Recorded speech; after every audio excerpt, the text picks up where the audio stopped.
So we meet the Lordship of Christ already in Luke chapter 2, but in Acts chapter 2, as we talked about.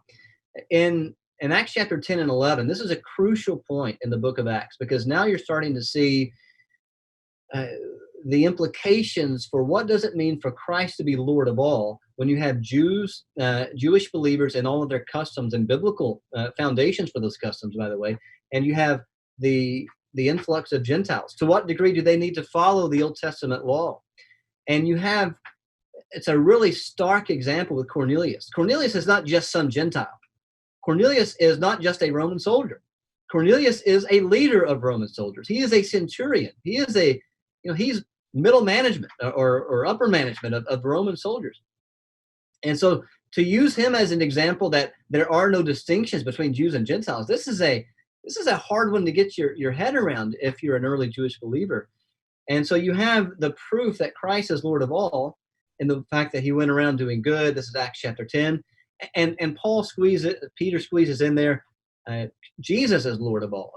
That is, over Gentiles and Jews, not Caesar is probably the implication there. That you may take a vow every year to Caesar of loyalty, but no matter what he says, Christ is Lord of all. And you see the proof of that in the outpouring of the covenantal blessing and on Cornelius and those around him, and then and all who listened to this later in Acts chapter 10 and 11. You have the 2 chapters there that outline the fact that the covenantal blessing is poured out on the Gentiles, and in anticipation of Acts 15, apart from circumcision. Mm-hmm. As a proselyte, Cornelius wouldn't, or a God-fearer, he would not have been circumcised. He was a God-fearer, not a proselyte. So you have an uncircumcised Roman centurion. And by the way, just look back to Luke 23. Roman centurions are not always the good guys.